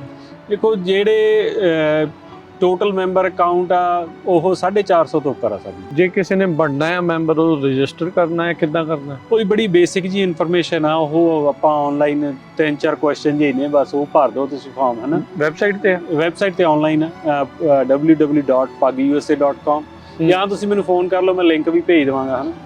ਤੇ ਉਹਦੇ ਤੇ ਫਿਰ ਤੁਸੀਂ ਰਜਿਸਟਰ ਕਰਕੇ ਫਿਰ ਤੁਹਾਨੂੰ ਅਸੀਂ ਉਹ ਸਾਰੇ ਜਿਹੜੀ ਕਮਿਊਨੀਕੇਸ਼ਨ ਚੈਨਲਸ ਐਡ ਕਰ ਦਿੰਦੇ ਆ, ਫ੍ਰੀ ਆਫ ਕਾਸਟ ਆ। ਪੱਗ ਦੀ ਕੋਈ ਮੈਂਬਰਸ਼ਿਪ ਨਹੀਂ, ਪੱਗ ਕਿਤੇ ਵੀ ਕਿਸੇ ਵੀ ਪੁਆਇੰਟ ਤੇ ਕਿਸੇ ਵੀ ਪੈਸੇ ਵਾਲੇ ਕੰਮ 'ਚ ਇਨਵੋਲਵ ਨਹੀਂ ਗੀ, ਜਿੰਨੀ ਵੀ ਸਰਵਿਸ ਆ ਉਹ ਫ੍ਰੀ ਆ। ਸਤਿ ਸ੍ਰੀ ਅਕਾਲ। Punjabi radio USA, Punjabi TV USA ਦੇ ਉੱਤੇ ਆਪ ਸਭ ਦਾ ਸਵਾਗਤ ਹੈ। ਮੈਂ ਰਾਜਕਨਵੀਰ ਸਿੰਘ। ਅਪਡੇਟ ਫਾਰਮਿੰਗ ਪ੍ਰੋਗਰਾਮ ਦੇ ਵਿੱਚ ਤੁਹਾਨੂੰ ਸਭ ਨੂੰ ਜੀ ਆਇਆਂ ਨੂੰ ਆਖਦੇ ਹਾਂ। ਮੇਰੇ ਨਾਲ ਜੁੜ ਚੁੱਕੇ ਨੇ ਇਸ time Arshdeep Singh, Punjabi American growers group ਤੋਂ। ਅਰਸ਼ਦੀਪ ਸਿੰਘ ਜੀ, ਆਇਆਂ ਨੂੰ ਸਵਾਗਤ ਹੈ। ਸਤਿ ਸ੍ਰੀ ਅਕਾਲ ਜੀ। ਹਾਂਜੀ, ਸਤਿ ਸ੍ਰੀ ਅਕਾਲ ਰਾਜਕਰਨ ਜੀ, ਸਾਰੇ ਸੁਣਨ ਵਾਲੇ ਤੇ ਦੇਖਣ ਵਾਲੇ ਸਰੋਤਿਆਂ ਨੂੰ ਸਤਿ ਸ੍ਰੀ ਅਕਾਲ। ਸੋ ਫਾਰਮਿੰਗ ਦੇ ਨਾਲ ਗੱਲਬਾਤ ਆਪਾਂ ਕਰਦੇ ਹਾਂ ਕਿ ਕੈਲੀਫੋਰਨੀਆ ਦੀ ਖਾਸ ਕਰਕੇ ਖੇਤੀਬਾੜੀ ਨੂੰ ਲੈ ਕੇ ਲੇਟੈਸਟ ਚੱਲ ਰਿਹਾ ਆ, ਉਸ ਬਾਰੇ ਜਿਹੜੀ ਹੀ ਆਪਾਂ ਚਰਚਾ ਜਿਹੜੀ ਇਸ ਪ੍ਰੋਗਰਾਮ ਦੇ ਵਿੱਚ ਕਰਦੇ ਰਹਿੰਦੇ ਹਾਂ। ਸਾਡੇ ਅੱਜ ਦੇ ਇਸ ਪ੍ਰੋਗਰਾਮ ਨੂੰ ਤੁਹਾਡੇ ਸਾਰਿਆਂ ਤੱਕ ਪਹੁੰਚਾਉਣ 'ਚ ਸਹਿਯੋਗ ਕਰਦੇ ਨੇ ਜਸਬੀਰ ਸਿੰਘ ਨੇਜਰ ਜੀ ਟ੍ਰੇਸੀ ਤੋਂ, ਐਲਮੰਡ ਬੋਰਡ ਆਫ ਕੈਲੀਫੋਰਨੀਆ ਤੇ USDA ਦਾ NRCS ਮਹਿਕਮਾ। ਇਹਨਾਂ ਸਾਰਿਆਂ ਦਾ ਅਸੀਂ ਧੰਨਵਾਦ ਕਰਦੇ ਹਾਂ। ਤੁਸੀਂ ਵੀ ਜੇ ਇਸ ਪ੍ਰੋਗਰਾਮ ਨੂੰ ਸਪਾਂਸਰ ਕਰਨਾ ਹੈ, ਸੰਪਰਕ ਕਰੋ 408 272 5200 ਦੇ ਉੱਤੇ। ਅਰਸ਼ਦੀਪ ਸਿੰਘ, ਸੀਜ਼ਨ ਚੱਲ ਪਿਆ ਖੇਤੀਬਾੜੀ ਦੇ ਵਿੱਚ, ਹਰ ਇੱਕ ਪਾਸੇ ਜਿਹੜੀ ਚਹਿਲ ਕਦਮੀ ਆ ਖੇਤਾਂ ਦੇ ਵਿੱਚ, ਕਾਫੀ ਕੁਛ ਜਿਹੜੀਆਂ ਇਸ ਟਾਈਮ ਅਪਡੇਟਸ ਆ ਰਹੀਆਂ ਆ। ਬਦਾਮਾਂ ਵਾਲੇ ਵੀ ਬਿਜ਼ੀ ਨੇ, ਪਿਸਤੇ ਵਾਲੇ ਵੀ ਬਿਜ਼ੀ ਆ, ਸੌਗੀ ਵਾਲੇ ਵੀ ਜਿਹੜੇ ਉਹ ਬਿਜ਼ੀ ਚੱਲ ਰਹੇ ਨੇ। ਇਸ ਟਾਈਮ ਸਪਰਿੰਗ ਪੂਰੀ ਚੱਲ ਰਹੀ ਆ, ਜਿੱਦਾਂ ਕਹਿ ਲਓ ਵੀ ਬਸੰਤ ਦਾ ਮੌਸਮ ਆ, ਸਭ ਕੁਝ ਖਿੜ ਰਿਹਾ ਆ। ਇਸ ਤੋਂ ਇਲਾਵਾ ਹੋਰ ਜੇ ਤੁਸੀਂ ਕੋਈ ਸਭ ਤੋਂ ਪਹਿਲਾਂ ਪ੍ਰੋਗਰਾਮ ਦੇ ਵਿੱਚ ਅਪਡੇਟਸ ਕਰਦੇ ਹੋ ਵੀ ਕੀ ਖੇਤਾਂ ਦੇ ਵਿੱਚ ਹੋਰ ਅਪਡੇਟਸ ਚੱਲ ਰਹੀਆਂ ਆ? ਹਾਂਜੀ, ਨਹੀਂ ਜਿਵੇਂ ਤੁਸੀਂ ਕਿਹਾ ਖੇਤਾਂ ਦੇ ਵਿੱਚ ਕਾਫੀ ਕੰਮ ਸ਼ੁਰੂ ਹੋ ਜਾਂਦਾ ਨਾ ਮਾਰਚ ਅਪ੍ਰੈਲ ਦੇ ਵਿੱਚ। ਮਾਰਚ 'ਚ ਜਿਵੇਂ ਆਪਾਂ ਅੱਗੇ ਵੀ ਕਈ ਵਾਰ ਕਵਰ ਕੀਤਾ ਵੀ ਬਲੂਮ ਸਪਰੇ ਵਗੈਰਾ ਜਾਂ ਫਰਵਰੀ ਮਾਰਚ 'ਚ ਹੋਣ ਲੱਗ ਜਾਂਦੀਆਂ ਹੈ ਨਾ। ਅਤੇ ਉਦੋਂ ਬਾਅਦ ਦੇ ਵਿੱਚ ਜਦੋਂ ਅਪ੍ਰੈਲ ਆਉਂਦਾ, ਮੈਨੂੰ ਲੱਗਦਾ ਵੀ ਅਪ੍ਰੈਲ ਸਾਡੇ ਲਈ ਸਭ ਤੋਂ ਬਿਜ਼ੀ ਮਹੀਨਿਆਂ ਦੇ ਵਿੱਚੋਂ ਆ ਜਾਂਦਾ ਹੈ ਨਾ। ਹਾਂ, ਅਤੇ ਉਹਦਾ ਕਾਰਨ ਵੀ ਇਰੀਗੇਸ਼ਨ ਆਨ ਹੋਣੀਆਂ ਹੁੰਦੀਆਂ ਨੇ, ਅਤੇ ਡਿਚ ਵਾਟਰ ਆ ਜਾਂਦਾ, ਜ਼ਿਆਦਾ ਡਿਲੀਵਰੀਆਂ ਸ਼ੁਰੂ ਹੋ ਜਾਂਦੀਆਂ ਨੇ, ਉਹਨੂੰ ਸੈਟਅਪ ਕਰਨਾ। ਸਿਆਲਾਂ 'ਚ ਜਿੰਨਾ ਵੀ ਡੈਮੇਜ ਹੋਇਆ ਹੁੰਦਾ, ਕੋਈ ਡ੍ਰਿਪ ਲਾਈਨਸ ਨੂੰ ਕੋਈ ਹੈ ਨਾ, ਸਾਰਾ ਉਹ ਚੈੱਕ ਕਰਨੀਆਂ ਅਤੇ ਉਹਨੂੰ ਫਲਸ਼ ਕਰਨੀਆਂ ਕਰਕੇ ਅਤੇ ਫਿਰ ਉਹਨੂੰ ਐਕਟਿਵਲੀ ਸਟਾਰਟ ਕਰਨਾ। ਅਤੇ ਮੈਨੂੰ ਐਂ ਲੱਗਦਾ ਹੁੰਦਾ ਪਰਸਨਲੀ ਵੀ ਜਿਵੇਂ ਪੰਜਾਬ 'ਚ ਜਦੋਂ ਝੋਨਾ ਲਾਉਂਦੇ ਨੇ ਵੀ ਜੱਟ ਘਰੋਂ ਨਹੀਂ ਲੱਭਦੇ ਹੁੰਦੇ, ਅਤੇ ਉਹੋ ਜਿਹਾ ਹਾਲ ਹੀ ਸਾਡਾ ਅਪ੍ਰੈਲ 'ਚ ਆ ਕੇ ਇੱਥੇ ਜ਼ਿਮੀਂਦਾਰਾਂ ਦਾ ਇਹੀ ਹਾਲ ਆ ਹੈ। ਹਾਂਜੀ ਬਿਲਕੁਲ। ਨਹੀਂ ਚਲੋ, ਤੇ ਬਹੁਤ ਵਧੀਆ ਚੰਗੀ ਗੱਲ ਜਿਹੜੀ ਇਹ ਹੈਗੀ ਆ। ਪਿਛਲੇ ਵੀਕ ਮੀਂਹ ਪਏ ਆ, ਅਗਲੇ ਵੀਕਐਂਡ ਫਿਰ ਮੀਂਹ ਪੈਣ ਦੀ ਸੰਭਾਵਨਾ ਆ। ਇਹਦਾ ਕੋਈ ਇਹਦੇ ਚੰਗੇ ਅਸਰ ਆ, ਇਹਦੇ ਮਾੜੇ ਅਸਰ ਆ, ਕਿੱਦਾਂ ਇਹ ਜਿਹੜੇ ਮੀਂਹ ਨੂੰ ਇਸ ਟਾਈਮ ਦੇਖਿਆ ਜਾ ਰਿਹਾ? ਹਾਂਜੀ, ਨਹੀਂ ਦੇਖੋ ਜਿਹੜਾ ਮੀਂਹ ਆ ਵੈਸੇ ਤਾਂ ਦੇਖੋ ਜੋ ਓਵਰਆਲ ਦੇਖਿਆ ਜਾਵੇ ਤਾਂ ਸਾਰੀ ਖੇਤੀ ਲਈ ਵਧੀਆ ਹੀ ਆ। ਚੰਗਾ ਹੀ ਜ਼ਿਆਦਾ ਪਾਣੀ ਸਾਨੂੰ ਚਾਹੀਦਾ ਹੈ ਨਾ, ਜਿੰਨਾ ਵੀ ਪੈਂਦਾ ਉਹ ਸਾਡੇ ਲਈ ਲਾਹੇਵੰਦ ਆ। ਅਤੇ ਮੈਂ ਤੁਹਾਨੂੰ ਪਿਛਲੇ ਸਾਲ ਦੀ ਗੱਲ ਦੱਸਦਾ, ਮਈ 'ਚ ਇੱਕ ਵਾਰੀ ਮੀਂਹ ਪਿਆ ਇੱਕ ਦਿਨ, ਅਤੇ ਮੈਂ ਉਸ ਟਾਈਮ ਆਪਣੇ ਡੈਲਟਾ ਮੰਡੋਟਾ ਏਰੀਏ ਦੇ ਵਿੱਚ ਸੀਗਾ। ਠੀਕ ਹੈ। ਅਤੇ ਉਹ ਗਰੋਅਰ ਉੱਥੇ ਮਤਲਬ 240 ਏਕੜ ਦੀ ਖੇਤੀ ਕਰਦਾ, ਅਤੇ ਉਹ ਕਹਿੰਦਾ ਭਾਜੀ ਕਹਿੰਦਾ ਵੀ ਕਈ $1000 ਬਚ ਗਿਆ ਮੀਂਹ ਨਾਲ, ਵੀ ਮੋਟਰ ਨਹੀਂ ਚੱਲਣੀ ਹਫ਼ਤਾ। ਹਾਂ, ਇੰਨਾ ਖੁਸ਼ੀ ਹੋਈ। ਅਤੇ ਵੀ ਮੀਂਹ ਦਾ ਤਾਂ ਇੰਨਾ ਫਰਕ ਪੈ ਜਾਂਦਾ ਸਾਨੂੰ। ਜੇ ਦੇਖੋ ਜਿਹੜੇ ਬਾਕੀ ਦੇ ਬੈਨੀਫਿਟ ਨੇ ਵੀ ਰੀਚਾਰਜ ਹੁੰਦਾ, ਟਰੀ ਹਾਊਸ ਲਈ ਵਧੀਆ, ਉਹ ਤਾਂ ਹੈ ਹੀ ਹੈ। ਮੋਟਰਾਂ ਜਦੀ ਬੰਦ ਹੋ ਜਾਂਦੀਆਂ ਨਾ, ਇਹਨਾਂ 'ਤੇ ਕਿੰਨਾ ਕੁ ਮੀਂਹ ਪੈਂਦਾ ਸਾਰਾ ਉਹ 'ਤੇ ਡਿਪੈਂਡ ਕਰਦਾ। ਸੋ ਇਸ ਟਾਈਮ ਮੀਂਹ ਪੈਣਾ ਜ਼ਿਆਦਾ ਠੀਕ ਹੀ ਆ। ਸਿਟਰਸ ਦੀ ਬਲੂਮ ਹੈਗੀ ਆ, ਇਨ ਪ੍ਰੋਸੈਸ ਆ, ਕਿਤੇ ਕਿਤੇ ਹੈ ਨਾ ਪੈਟਲ ਫਾਲ ਹੋ ਰਿਹਾ ਹੁਣ ਜ਼ਿਆਦਾ ਕਾਊਂਟੀਆਂ ਦੇ ਵਿੱਚ, ਅਤੇ ਉੱਥੇ ਥੋੜ੍ਹਾ ਜਿਹਾ ਉਹਦਾ ਹੋਊਗਾ ਨੁਕਸਾਨ, ਪਰ ਇੰਨਾ ਕਿ ਸਾਨੂੰ ਹਰੇਕ ਵਾਰੀ ਆਉਂਦਾ ਹੀ ਆ ਅਪ੍ਰੈਲ ਮਈ ਦੇ ਵਿੱਚ ਨਾ। ਅਪ੍ਰੈਲ 'ਚ ਵੀ ਇੱਕ ਮੀਂਹ ਪੈਂਦਾ ਹੀ ਪੈਂਦਾ ਹਰੇਕ ਸਾਲ, ਨਾਲੇ ਸਾਰੇ ਫਲ ਬਣਨੇ ਨਹੀਂ ਹੁੰਦੇ। ਹਾਂਜੀ, ਅਤੇ ਕੁਛ ਕੁ ਜਿਵੇਂ ਹੁਣ ਫਲ ਬਣ ਚੁੱਕਿਆ ਹੈ ਨਾ, ਸ਼ੁਰੂ ਹੋ ਗਿਆ ਫਰੂਟ ਡਿਵੈਲਪ ਹੋਣਾ, ਅਤੇ ਉਦੋਂ ਇੰਨਾ ਡੈਮੇਜ ਨਹੀਂ ਹੁੰਦਾ ਜਿੰਨਾ ਕਿ ਜਦੋਂ ਫੁੱਲ ਹੀ ਇਕੱਲੇ ਨਿਕਲੇ ਨੇ ਅਤੇ ਉਦੋਂ ਜ਼ਿਆਦਾ ਡੈਮੇਜ ਹੋ ਜਾਂਦਾ। ਅੱਛਾ, ਅਤੇ ਹੁਣ ਜਦੋਂ ਸਿਟਰਸ ਦੇ ਲਈ ਕੀ ਫਰਟੀਲਾਈਜ਼ਰ ਦਾ ਟਾਈਮ ਆ? ਹਾਂ, ਹੁਣ ਅਸੀਂ ਲਾ ਰਹੇ ਹਾਂ ਜਿੰਨੀਆਂ ਵੀ ਨਾਈਟ੍ਰੋਜਨ ਜਾਂ ਜਿੰਨੇ ਵੀ ਸਾਡੇ ਮੈਕਰੋ ਜਾਂ ਮਾਈਕਰੋ ਨਿਊਟਰੀਅਨ ਨੇ ਉਹ ਐਡ ਕਰ ਰਹੇ ਹਾਂ ਅਸੀਂ। ਜਿਹੜੇ ਆਮ ਘਰਾਂ ਵਾਲੇ ਉਹ NPK ਪਾ ਲੈਣ? ਹਾਂ, ਉਹ ਆਪਾਂ ਨੂੰ ਤੁਹਾਨੂੰ ਰੂੜੀ ਪਾਉਣੀ ਚਾਹੀਦੀ ਵੈਸੇ ਤਾਂ। ਜੇ ਘਰਾਂ ਵਾਲਿਆਂ ਲਈ ਤਾਂ ਇਹੀ ਆ ਵੀ ਜੇ ਕਿਤੇ ਨੇੜੇ ਤੇੜੇ ਕੋਈ ਡੈਰੀ ਆ ਤਾਂ ਉਹ ਔਰਗੈਨਿਕਲੀ ਤੁਸੀਂ ਜ਼ਿਆਦਾ ਰੱਖੋ ਹੈ ਨਾ। ਅਤੇ ਜੇ ਕਿਸੇ 'ਚ ਲੱਗਦਾ ਵੀ ਪੱਤੇ ਪੀਲੇ ਆ ਜਾਂ ਕੋਈ ਹੋਰ ਚੀਜ਼ ਆ ਤਾਂ ਉਹ ਤੁਸੀਂ ਜਿਵੇਂ ਜਿਹੋ ਜਿਹਾ ਵੀ ਮਿਲਦਾ ਹੋਮ ਡੀਪੋ ਤੋਂ ਜਾਂ ਟਰੈਕਟਰ ਸਪਲਾਈ ਤੋਂ ਹੈ ਨਾ, ਅਤੇ NPK ਆ ਉਹ ਤੁਸੀਂ ਥੋੜ੍ਹੀ ਐਡ ਕਰ ਦਿਓ। ਠੀਕ ਹੈ। ਅਤੇ ਕਾਫੀ ਥੋੜ੍ਹੀ ਰਿਕੁਆਇਰਮੈਂਟ ਹੁੰਦੀ ਹੈ ਟਰੀ ਦੀ, ਸੋ ਉਸ ਹਿਸਾਬ ਨਾਲ ਹੀ ਜ਼ਿਆਦਾ ਪਾਉਣ ਦੀ ਲੋੜ ਨਹੀਂ ਹੈ। ਅੱਛਾ। ਅਤੇ ਜਿਵੇਂ 1 ਏਕੜ 'ਚ 20 ਕੁ ਗੇਲਣਾਂ ਜਾਂਦੀਆਂ ਹੁੰਦੀਆਂ ਨੇ ਜਿਹੜੀਆਂ ਸਾਡੇ ਲਿਕੁਇਡ ਦੀ ਗੱਲ ਕਰਦੇ, ਪਰ ਮੋਸਟਲੀ ਲੋਕਾਂ ਕੋਲ ਦਾਣੇਦਾਰ ਹੁੰਦੀ ਹੈ। ਹਾਂ, ਦਾਣੇ ਉਹ ਤੇ ਕੁਆਂਟੀਟੀ ਲਿਖੀ ਹੁੰਦੀ ਹੈ ਨਾ, ਜਿਹੜੀ ਵੀ ਅੱਡ ਤਰੀਕੇ। ਠੀਕ ਹੈ। ਅਤੇ ਉਹ ਹੁਣ ਪਾ ਸਕਦੇ ਹਾਂ, ਬਿਲਕੁਲ ਪਾ ਸਕਦੇ ਹਾਂ। ਹੁਣ ਜਦੋਂ ਹੁਣ ਫਰੂਟ ਨੇ ਡਿਵੈਲਪ ਹੋਣਾ ਨਾ ਜੀ, ਉਦੋਂ ਵੀ ਉਹਨੇ ਨਾਈਟ੍ਰੋਜਨ ਯੂਜ਼ ਕਰਨੀ ਬਹੁਤ। ਠੀਕ ਆ। ਅਤੇ ਉਹ ਸੋ ਹੁਣ ਟਾਈਮ ਆ ਜੇ ਪਾਉਣੀ ਆ, ਇਹ ਤੋਂ ਬਾਅਦ 'ਚ ਫੇਰ ਆਊਗਾ ਇੱਕ ਵਾਰੀ ਟਾਈਮ। ਅਤੇ ਜਿਹੜੇ ਟਰੀ ਦੇ ਨਵੇਂ ਪੱਤੇ ਨਿਕਲ ਰਹੇ ਆ ਉਹਨਾਂ ਲਈ ਵੀ ਜ਼ਰੂਰੀ ਆ। ਸੋ ਸਾਰਿਆਂ ਲਈ ਵੀ ਹੁਣ ਜਿੰਨਾ ਕੁ ਫਰਟੀਲਾਈਜ਼ਰ ਆ ਮਾਰਚ ਅਪ੍ਰੈਲ 'ਚ ਪੈ ਜਾਵੇ ਚੰਗੀ ਗੱਲ ਹੀ। ਚੰਗਾ ਗੱਲ ਆ। ਸੋ ਇਹੀ ਟਾਈਮ ਆ ਡਿਵੈਲਪਮੈਂਟ ਦਾ, ਅਤੇ ਇੱਥੇ ਸਭ ਤੋਂ ਜ਼ਿਆਦਾ ਜਿਹੜੀ ਉਹ ਜ਼ਰੂਰਤ ਹੈਗੀ ਆ। ਅਤੇ ਅਰਸ਼ਦੀਪ ਸਿੰਘ, ਤੁਸੀਂ ਪਾਣੀ ਦੀ ਗੱਲ ਕੀਤੀ ਸੀ, ਉਹਦੀ ਗੱਲ ਕਰਦੇ ਸੀ ਵੀ ਡੈਲਟਾ ਮੰਡੋਟਾ ਵਾਲਾ ਕਹਿੰਦਾ ਵੀ ਇੱਕ ਹਫ਼ਤਾ ਹੁਣ ਚਲੋ ਮੋਟਰ ਨਹੀਂ ਚੱਲਣੀ, ਪਾਣੀ ਦਾ ਬਹੁਤ ਰੌਲਾ। ਪਾਣੀ ਕਰਕੇ ਜ਼ਮੀਨਾਂ ਦੇ ਭਾਅ ਕਾਫੀ ਡਾਊਨ ਆ ਗਏ, ਖਾਸ ਕਰਕੇ ਜਿਹੜੀਆਂ ਵਾਈਟ ਲੈਂਡ ਹੈਗੀਆਂ ਜਿੱਥੇ ਸਿੰਗਲ ਸੋਰਸ ਆਫ ਵਾਟਰ ਆ। ਇਸ ਟਾਈਮ ਜਿਹੜੀ ਐਗਰੀਕਲਚਰ ਰੀਅਲ ਅਸਟੇਟ ਨੂੰ ਲੈ ਕੇ ਜੇ ਆਪਾਂ ਥੋੜ੍ਹੀ ਜਿਹੀ ਗੱਲ ਕਰਦੇ ਹਾਂ, ਕਿੱਦਾਂ ਦੀ ਸਥਿਤੀ ਜਿਹੜੀ ਇਸ ਟਾਈਮ ਚੱਲ ਰਹੀ ਆ? ਬਹੁਤ ਸਾਰੇ ਉਹ ਫਾਰਮਰ ਵੀ ਹੋਣਗੇ ਜਿਨ੍ਹਾਂ ਨੇ ਮਹਿੰਗੇ ਭਾਅ ਜ਼ਮੀਨਾਂ ਖਰੀਦੀਆਂ, ਹੁਣ ਉਹਨਾਂ ਦੇ ਮੁੱਲ ਜਿਹੜੇ ਬਿਲਕੁਲ ਡਾਊਨ ਹੋ ਗਏ। ਉੱਦਾਂ ਤਾਂ ਹੁਣ ਦੇਖੋ, ਜਿਹੜਾ ਮੁੱਲ ਡਾਊਨ ਹੋਣਾ ਜਾਂ ਤਾਂ ਚੜ੍ਹਨਾ, ਇਹਦਾ ਉਦੋਂ ਹੀ ਮਤਲਬ ਬਣਦਾ ਵੀ ਜੇ ਤਾਂ ਜਾਂ ਖਰੀਦਣਾ ਅਤੇ ਜਾਂ ਵੇਚਣਾ। ਜੇ ਤਾਂ ਤੁਸੀਂ ਉੱਤੇ ਵਾਹੀ ਕਰ ਰਹੇ ਆ ਫਿਰ ਤਾਂ ਉਹਦਾ ਕੋਈ ਬੜਾ ਮਤਲਬ ਨਹੀਂ ਬਣਦਾ, ਵੀ ਉਹ ਤਾਂ ਚਲੋ ਮਨ ਦੀ ਤਸੱਲੀ ਵਾਲੀ ਗੱਲ ਬਣਦੀ ਆ। ਤੁਹਾਨੂੰ ਕਿੱਦਾਂ ਦੀ ਫੀਡਬੈਕ ਮਿਲ ਰਹੀ ਆ, ਤੁਹਾਨੂੰ ਕਿੱਦਾਂ ਦੇ ਕੋਈ ਕਾਲਸ ਆ ਰਹੀਆਂ ਐਗਰੀਕਲਚਰ ਰੀਅਲ ਏਸਟੇਟ ਨੂੰ ਲੈ ਕੇ? ਹਾਂਜੀ, ਨਹੀਂ ਦੇਖੋ, ਜਿਹੜਾ ਦੂਜਾ ਸਭ ਤੋਂ ਵੱਡਾ ਟੌਪਿਕ ਆ ਸਾਨੂੰ ਕਾਲਸ ਦਾ ਜਾਂ ਜਿਹੜੀਆਂ ਕੁਐਰੀਜ਼ ਆਉਂਦੀਆਂ ਨੇ, ਉਹ ਰੀਅਲ ਏਸਟੇਟ ਦੇ ਹੀ ਹੈ ਇਸ ਟਾਈਮ। ਅੱਛਾ। ਐਗ ਰੀਅਲ ਏਸਟੇਟ ਦਾ। ਤੇ ਜਿਵੇਂ ਪਹਿਲੇ 'ਚ ਤਾਂ ਦੇਖੋ ਗ੍ਰਾਂਟਸ ਤੇ ਇਨਸੈਂਟਿਵਸ ਦੇ ਕੁਐਸਚਨ ਬਹੁਤ ਆਉਂਦੇ ਨੇ, ਹੈ ਨਾ, ਡੇਲੀ ਟਾਈਪ ਦੀ। ਉਹ ਸਭ ਤੋਂ ਵੱਧ ਕਾਲਾਂ ਉਸ ਤੇ ਟੌਪਿਕ ਤੇ ਹੁੰਦੀਆਂ ਨੇ। ਤੇ ਦੂਜੇ ਤੇ ਆ ਜਾਂਦੀਆਂ ਨੇ ਵੀ ਐਗ ਰੀਅਲ ਏਸਟੇਟ ਦਾ ਕੀ ਹੈਗਾ, ਹੈ ਨਾ, ਕੋਈ ਵੇਚ ਰਿਹਾ, ਕੋਈ ਲੈ ਰਿਹਾ, ਇਦਾਂ ਹੀ।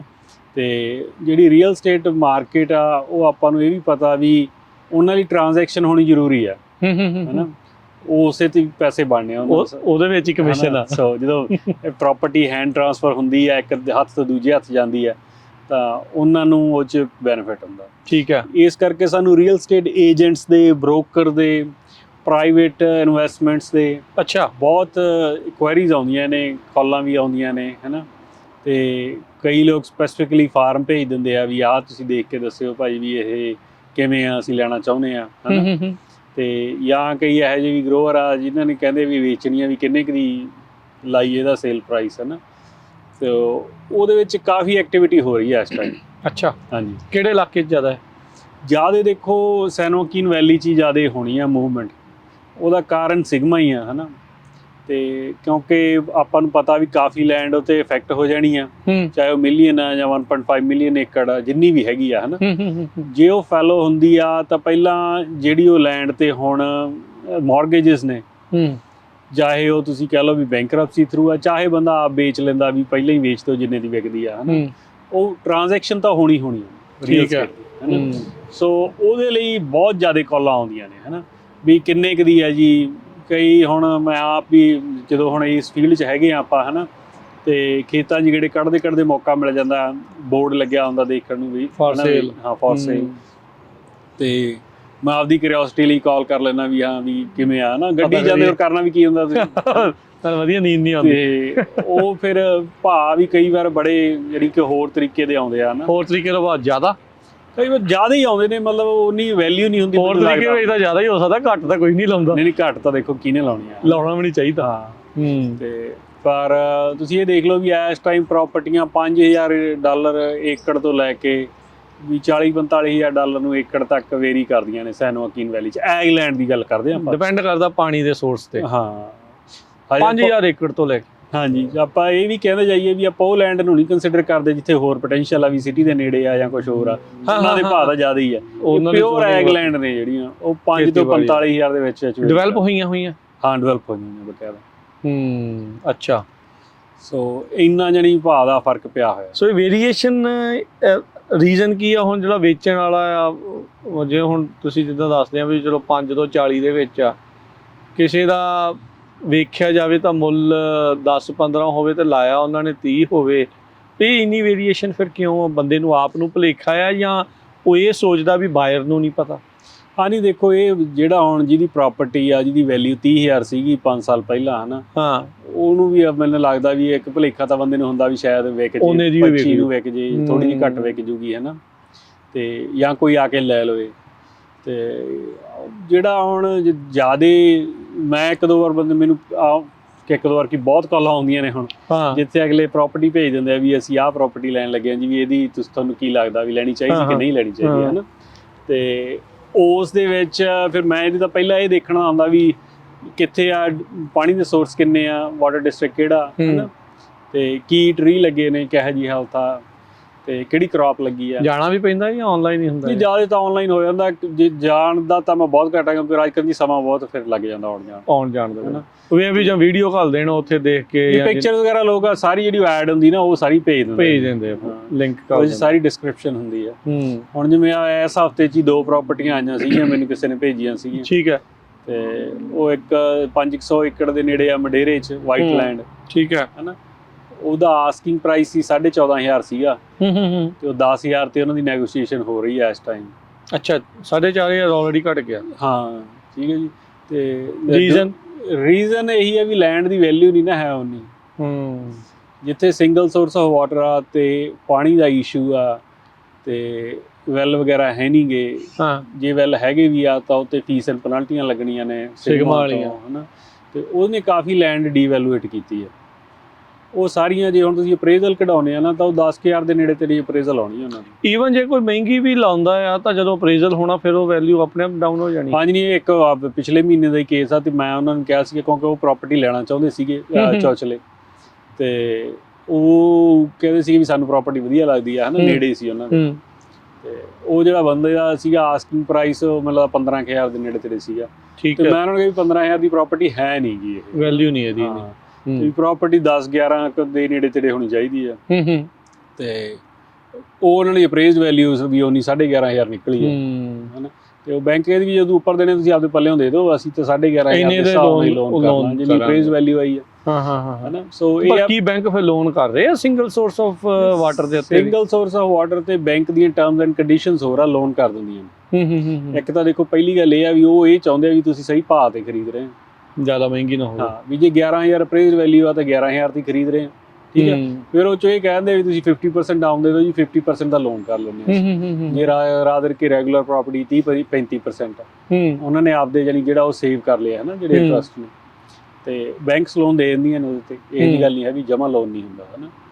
ਤੇ ਪਰ ਉਹਦੇ ਲਈ ਕਾਫੀ ਹੁਣ ਤੁਹਾਨੂੰ ਜਿਹੜਾ ਮੈਂ ਤਾਂ ਇਹੀ ਕਹਿੰਦਾ ਵੀ ਸਾਰਿਆਂ ਨੂੰ ਬਈ ਇੱਕ ਤਾਂ ਤੁਸੀਂ ਸਹੀ ਰੇਟ ਤੇ ਖਰੀਦੋ, ਠੀਕ ਆ।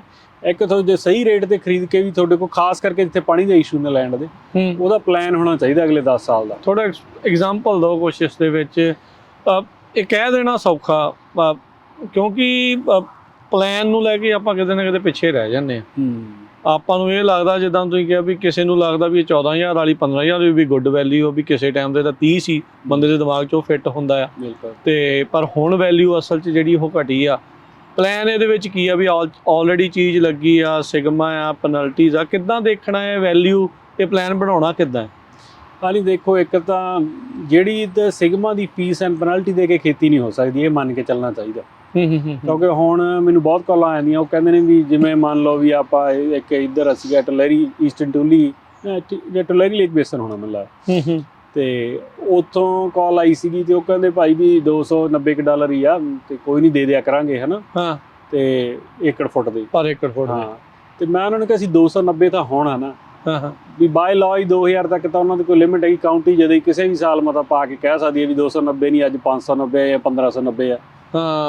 ਠੀਕ ਹੈ ਨਾ। ਤੇ ਉਹ ਤੇ ਆਪਾਂ ਬਿਲਡ ਨਹੀਂ ਨਾ ਕਰ ਸਕਦੇ, ਆਪਦਾ ਬਿਜ਼ਨਸ ਮਾਡਲ ਨਹੀਂ ਬਿਲਡ ਕਰ ਸਕਦੇ ਅਸਿਊਮਿੰਗ ਕਿ 275 ਜਾਂ 290 ਰਹੂਗੀ ਹੈ ਨਾ।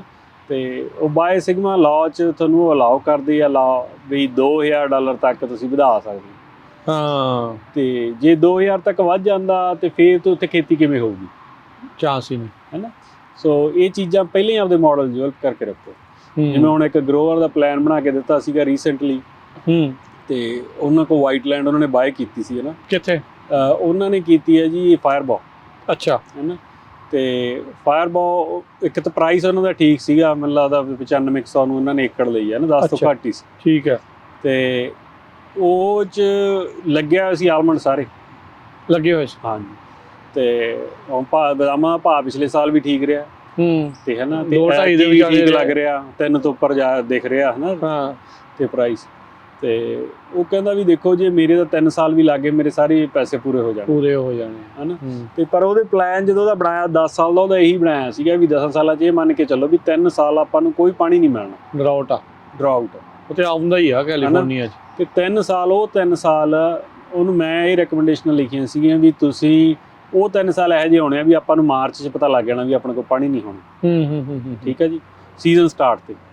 ਠੀਕ ਹੈ, ਜਦੋਂ ਸਿਆਲਾਂ 'ਚ ਮੀਂਹ ਨਹੀਂ ਪਏ ਤੁਸੀਂ ਆਪਦੀ ਭਾਈ ਜਿਹੜੀ ਸਾਰੀ ਇਨਪੁਟ ਆ ਉਹਨੂੰ ਹੱਥ ਖਿੱਚ ਲਓ, ਉਹੀ ਪਾਓ ਜਿਹੜੀ ਟਰੀ ਦੀ ਆਪਦੇ ਸਰਵਾਈਵਲ ਲਈ ਜ਼ਰੂਰੀ ਹੈ, ਓਨਾ ਹੀ ਪਾਣੀ ਆਵੇ। ਹਾਂ, ਠੀਕ ਹੈ ਜੀ। ਫਿਰ ਉਦੋਂ ਬਾਅਦ 'ਚ ਪਾਣੀ ਵੀ ਓਨਾ ਹੀ ਲਾਓ ਜਿੰਨਾ ਟਰੀ ਦੇ ਸਰਵਾਈਵਲ ਲਈ ਜ਼ਰੂਰੀ ਹੈ। ਮੈਂ ਕਹਿੰਦਾ ਸੀ ਇਹ ਵੀ ਪੋਸੀਬਿਲਿਟੀ ਹੋ ਸਕਦੀ ਹੈ ਵੀ ਆਪਾਂ ਨੂੰ ਮਾਰਚ ਅਪ੍ਰੈਲ 'ਚ ਫੁੱਲ ਝਾੜਨੇ ਪੈਣ ਸ਼ੇਕ ਕਰਕੇ। ਠੀਕ ਹੈ, ਫਲ ਨਾ ਲੱਗੇ ਟਰੀ ਨੂੰ, ਕਿਉਂਕਿ ਉਹਨੇ ਫਿਰ ਇਨਪੁਟ ਵੱਧ ਜਾਣੀ। ਹਾਂ, ਤੇ ਮੈਂ ਕਿਹਾ ਜੀ ਇਹ ਚੀਜ਼ਾਂ ਜੇ ਤੁਸੀਂ ਆਪਦੇ ਮਾਡਲ 'ਚ ਬਿਲਡ ਕਰ, ਬਾਕੀ ਕਿਸਾਨ ਆਪਣਾ ਮਨ ਮਾਰ ਲੈਂਦਾ ਇਹਨਾਂ ਜਦੋਂ ਪਾਣੀ ਨਹੀਂ ਆਉਣਾ ਰਾਈਕਨ 'ਚ, ਫਿਰ ਕੀ ਕਰਨਾ? ਸਿਚੁਏਸ਼ਨ ਨੂੰ ਸਮਝਣਾ ਪੈਣਾ। ਬਹੁਤ ਇਹੋ ਜਿਹੇ ਖੇਤ ਨੇ ਉਸ ਏਰੀਏ ਦੇ ਵਿੱਚ ਜਿੱਥੇ ਬੋਰ ਵੀ ਹੈ ਨਹੀਂਗੇ। ਅੱਛਾ, ਹੈ ਨਾ, ਜਾਂ ਵੈਸਟਲੈਂਡ ਆ ਜਾਂ ਡੈਲਟਾ ਮੰਡੋਟਾ ਜਿਹੜੇ ਉਹ ਵਾਟਰ ਡਿਸਟ੍ਰਿਕਟ ਨੇ ਉੱਥੇ, ਉਹਨਾਂ ਤੇ ਡਿਪੈਂਡ ਕਰਦੇ ਆ ਉਹ ਸਰਫੇਸ ਵਾਟਰ ਤੇ ਇਕੱਲੇ। ਠੀਕ ਹੈ ਉਹ ਵੀ ਪਤਾ ਨਹੀਂ ਆਉਣਾ ਕਿ ਨਹੀਂ ਆਉਣਾ। ਸਰਫੇਸ ਵਾਟਰ ਰਿਲਾਇਬਲ ਨਹੀਂਗਾ, ਜਿਸ ਸਾਲ ਡਰਾਟ ਆ ਉਸ ਸਾਲ ਉਹ ਦਿੰਦੇ ਨਹੀਂ, ਜਾਂ ਫਿਰ ਰੇਟ ਹੀ $1500 ਨੂੰ ਏਕੜ ਫੁੱਟ ਹੋ ਜਾਂਦਾ, ਉਹ ਬੱਲੇ ਬੱਲੇ ਹੈ ਨਾ। ਉਦੋਂ ਫਿਰ ਲਾ ਕੇ ਕਰਾਉਂਗਾ ਵੀ ਕੀ ਆਪਾਂ। ਹਾਂ, ਫਿਰ ਤਾਂ ਪਾਣੀ ਰੋੜਨ ਵਾਲੀ ਗੱਲ, ਪੈਸੇ ਰੋੜਨ ਵਾਲੀ ਗੱਲ ਜਿੱਦਾਂ ਬਣ ਜਾਂਦੀ। ਸੋ ਉਹੀ ਆਪਾਂ ਜਿੰਨੀ ਵਾਰ ਵੀ ਆਪਾਂ ਗੱਲ ਕਰਦੇ ਹੁੰਦੇ ਆਪਾਂ ਕਹਿੰਦੇ ਹੁੰਦੇ ਆ ਤੁਹਾਡੇ ਕੋਲ ਪਲਾਨ ਹੋਵੇ ਤੇ ਇੱਕ ਤੁਹਾਨੂੰ ਪਤਾ ਹੋਵੇ ਵੀ ਤੁਸੀਂ ਕੀ ਕਰਨ ਜਾ ਰਹੇ ਹੋ। ਇਹੋ ਜਿਹੇ ਸਮਿਆਂ ਦੇ ਵਿੱਚ ਕਿ ਫਿਰ ਇੰਸ਼ੋਰੈਂਸ ਕੰਮ ਆ ਜਾਂਦੀ। ਹਾਂਜੀ, ਇੰਸ਼ੋਰੈਂਸ ਤੁਹਾਨੂੰ ਤਾਂ ਹੀ ਲੈਂਦੇ ਹੋ, ਤੁਸੀਂ ਕਲੇਮ ਕਰੋ ਉਸ ਸਾਲ, ਹੈ ਨਾ। ਜਿੱਦਾਂ ਇੰਸ਼ੋਰੈਂਸ ਦੀਆਂ ਵੀ ਕੁਝ ਕੰਡੀਸ਼ਨਸ ਹੁੰਦੀਆਂ ਵੀ ਤੁਹਾਨੂੰ ਆਹ ਚੀਜ਼ਾਂ ਕਰਨੀਆਂ ਪੈਣੀਆਂ ਨੇ, ਹੈ ਨਾ, ਤੇ ਉਹ ਕਰੋ। ਤੁਸੀਂ ਆਪਦੇ ਇੰਸ਼ੋਰੈਂਸ ਏਜੰਟ ਨਾਲ ਕੰਸਲਟ ਕਰੋ, ਹੈ ਨਾ, ਵੀ ਪਹਿਲਾਂ ਵੀ ਹੁਣ ਪਾਣੀ ਨਹੀਂ ਅਵੇਲੇਬਲ, ਸਾਡੀਆਂ ਕੀ ਆਪਸ਼ਨਸ ਨੇ, ਹੈ ਨਾ।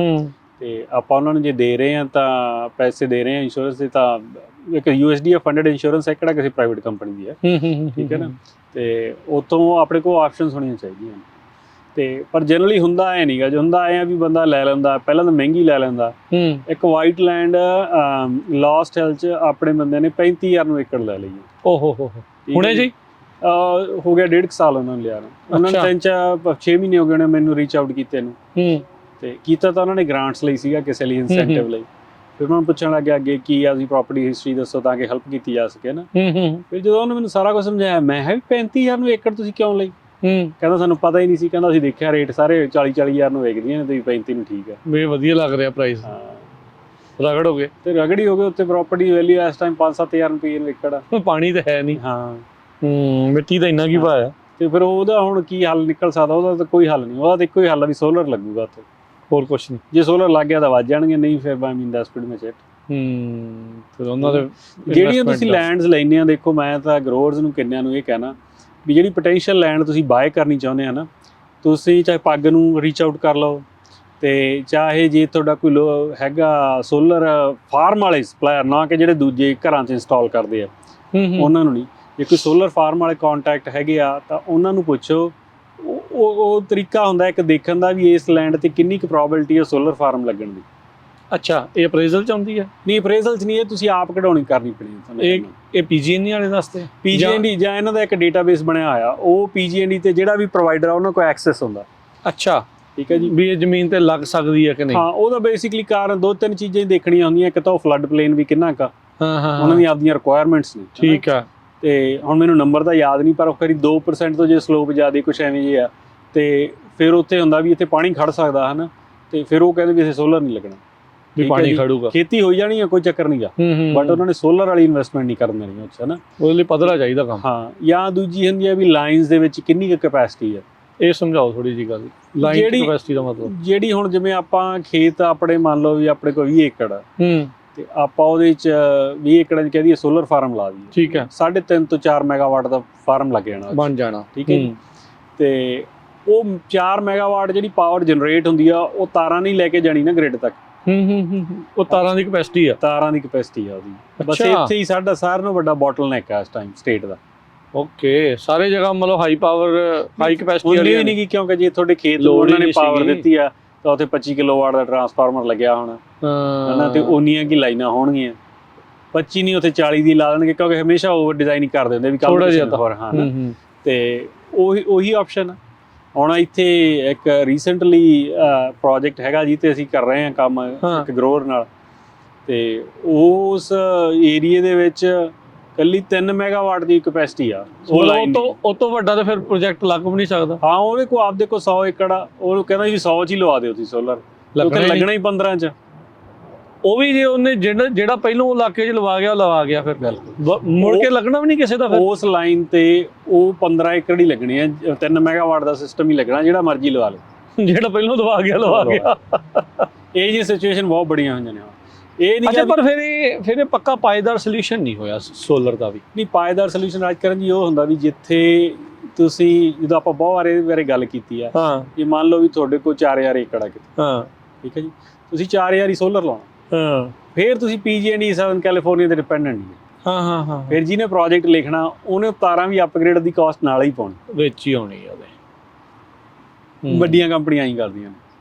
ਇਹ ਆਪਾਂ ਹੁਣ 40 ਕਰੋੜ ਦੀ ਗੱਲ ਕਰ ਰਹੇ ਨਾ, ਜਿਹੜਾ 5, 10, 20, 40, 50, 100 ਏਕੜ ਵਾਲਾ, ਉਹਦੇ ਕੋਲ ਆਪਸ਼ਨ ਨਹੀਂ ਹੁੰਦੀ।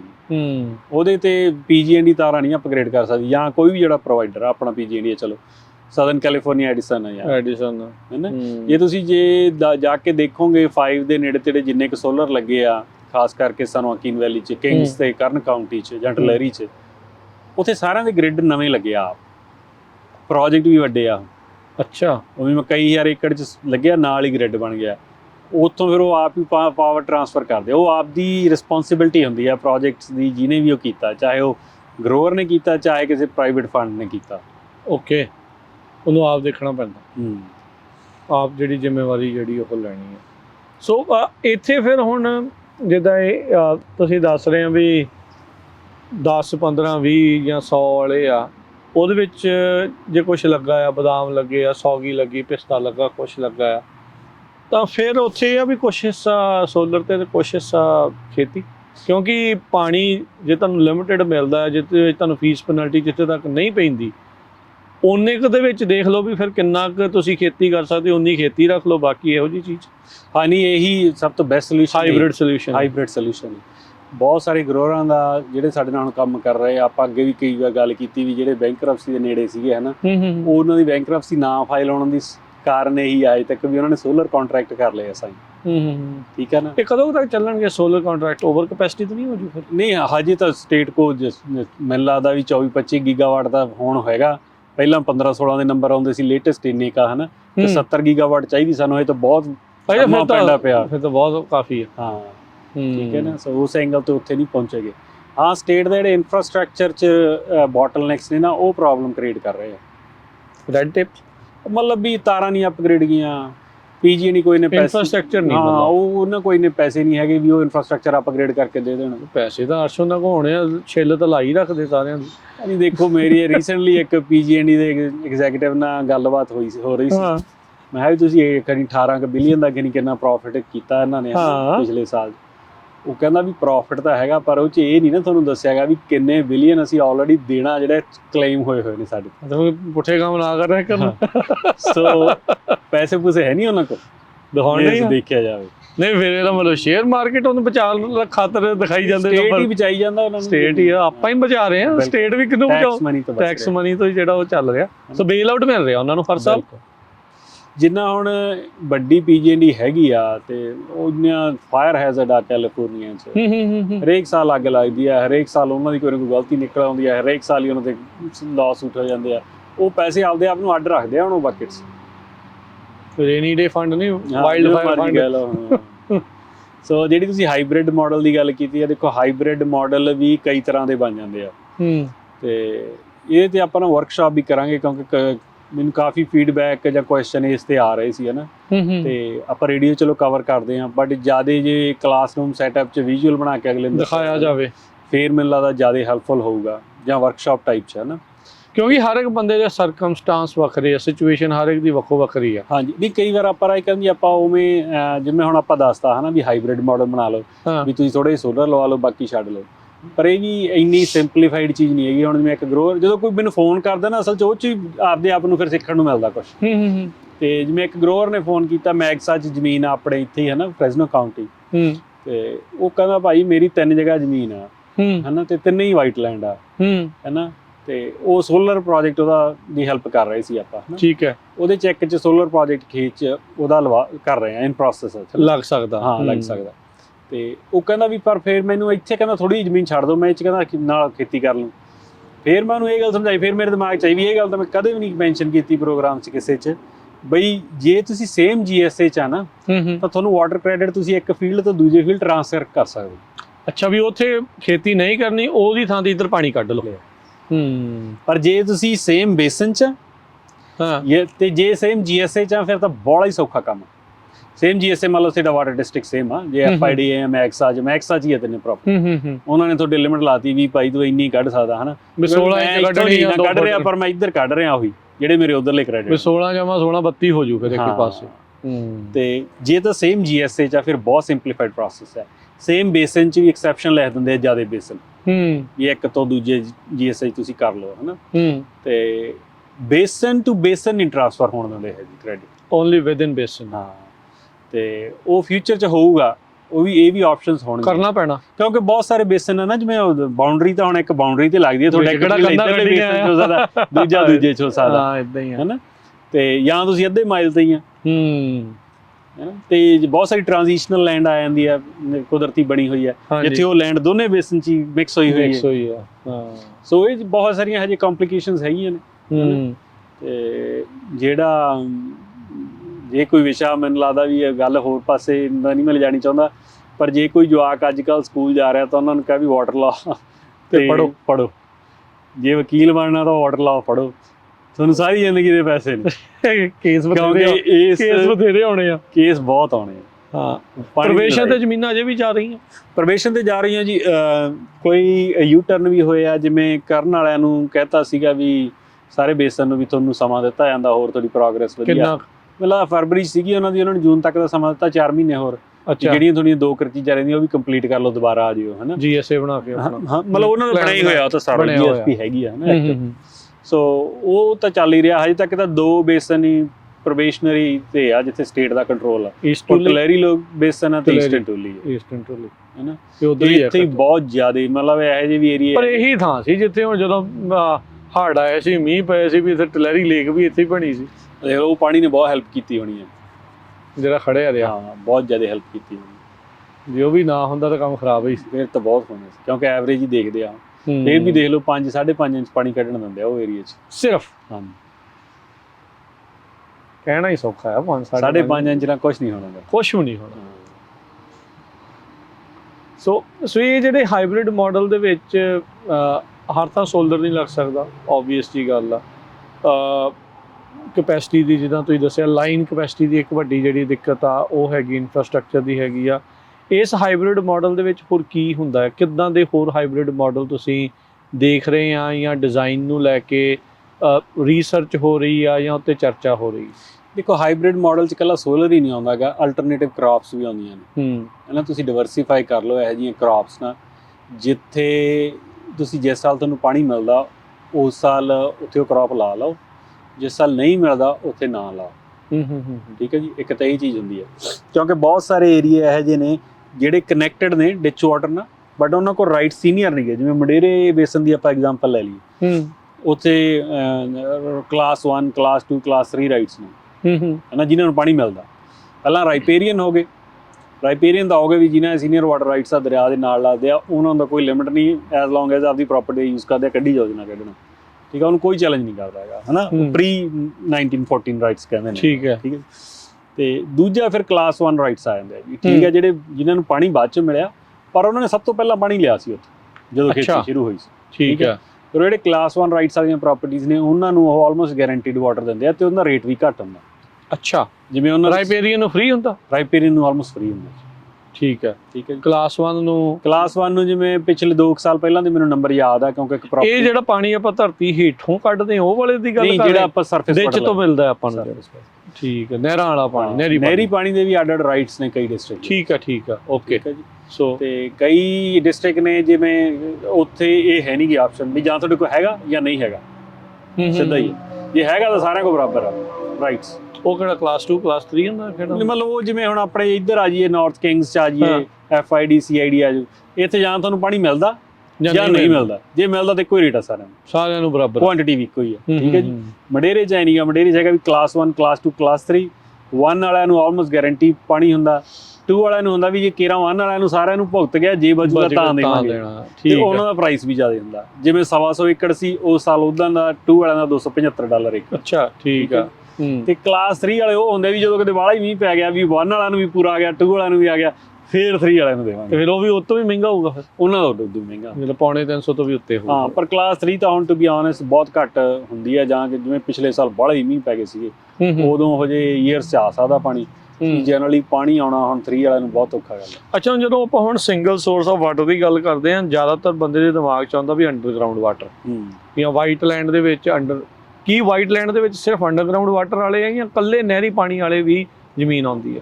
ਜੀ, ਉਹ ਸਾਰੇ ਅੰਡਰਗਰਾਊਂਡ ਵਾਟਰ ਵਾਲੇ ਜਿਹੜੇ ਵਾਈਟ ਲੈਂਡ ਆ। ਸਿਗਮਾ ਨੇ ਵਾਈਟ ਲੈਂਡ ਵਾਲੀ ਟਰਮ ਦਿੱਤੀ ਆ ਆਪਾਂ ਨੂੰ।